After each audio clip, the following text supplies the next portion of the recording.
یہ فاشزم اور یہ یزیدیت کا زمانہ زیادہ دیر تک باقی نہیں رہے گا.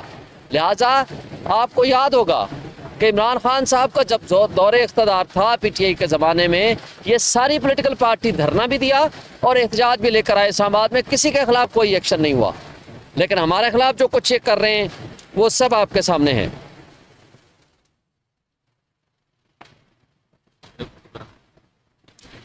اور آج جس طرح کی سچویشن ہے، این آر او 1 نے جتنا ملک کو نقصان دیا تھا اس سے ڈبل ٹرپل نقصان این آر او 2 کی صورت میں ہوا، جس طرح انہوں نے نیب لاز تبدیل کر کے اپنے مقدمات ختم کرائے.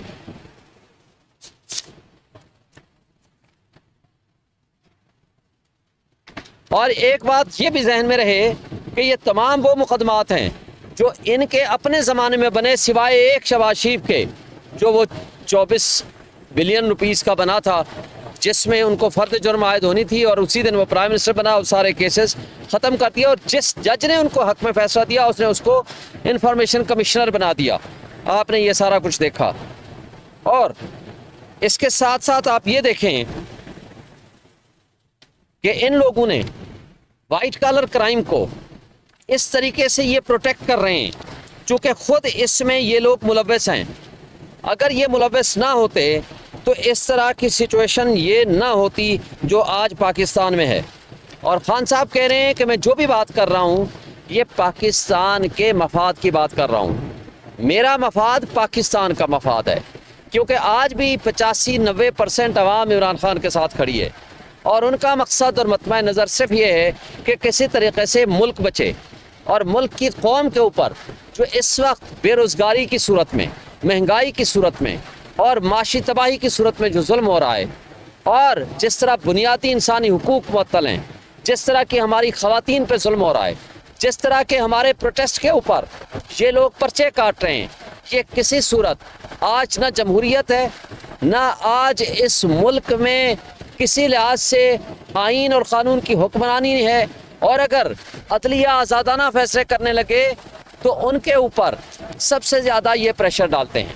اور الیکشن کمیشن نے، آپ کو پتہ ہے کہ الیکشن کمیشن آف پاکستان نے اپنے جرائم کے اوپر پردہ ڈالنے کے لیے آج وہ اپنے ہینڈ پک ججز جو ریٹائرڈ ججز ہیں ان کو لگانا چاہتے ہیں، تاکہ وہ جو مینڈیٹ چوری ہوا ہے اس کے اوپر پردہ پوشی ہو سکے اور اس پہ پردہ ڈال سکے. Thank you. اچھا یہ بتائیے گا آپ نے مذاکرات کے لیے آتے رہتے ہیں، کیا آپ کی پارٹی کے اندر ایسا پتہ نہیں تھا کہ آپ اس کو آگے رکھتے ہیں؟ دوسری بات یہ کہ آپ خان کے بارے میں کہتے ہیں کہ وہ بڑا غلط استعمال کرتے ہیں، آج اتنا پیارا ہو گیا کہ آج دیکھیں، پہلی بات تو یہ ہے کہ ہم ہر پولیٹیکل پارٹی کے ساتھ مذاکرات کر رہے ہیں سوائے ان 3 کٹ پتلی اور ڈاکوں کے جو اس وقت اقتدار میں ہیں.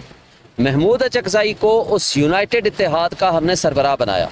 جب وہ یونائٹڈ اتحاد کا بحالی آئین کے پاکستان کی اگر ہم تحریک کا اس کو سربراہ بناتے ہیں تو ہم نے اس لیے اس کو مینڈیٹ دیا کہ وہ مذاکرات کرے گا، چونکہ وہ ہماری اپوزیشن کا، کیونکہ ہم یہ کوئی مذاکرات اپنی ذات یا اپنی پارٹی کے لیے نہیں کر رہے، ہم اپنے ملک کے لیے کر رہے ہیں.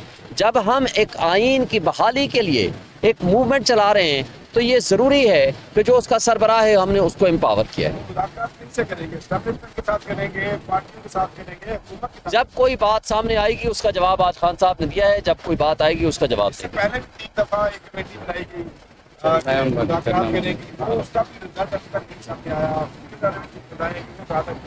ابھی تک کوئی رزلٹ جب آئے گا، کوئی بات ہوگی، کوئی سبسٹانشل بات ہوگی، سب سے پہلے ہم آپ سے میڈیا سے بات کریں گے. Thank you.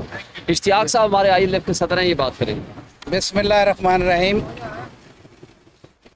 میں 2 چیزوں کے اوپر روشنی آج ڈالوں گا کیونکہ خان صاحب کے ساتھ بھی اس حوالے سے بات ہوئی ہے، اور اس ملک کے اندر جو انارکی پھیلی ہوئی ہے اس کے اوپر بھی میں اس بات کو ایمفسائز کروں گا کہ کیونکہ 2 چیزوں کے اوپر خان صاحب کا بڑا واضح موقف تھا کہ میڈیا کے اوپر نہ میں نے کبھی قدغن لگائی تھی، نہ میں کبھی میڈیا کے اوپر قدغن لگانے کے حق میں ہوں.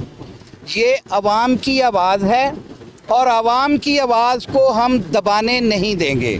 اور آج بھی ہم اسی لیے آپ کے سامنے کھڑے ہو کے یہ بات کر رہے ہیں کہ آپ یہ بات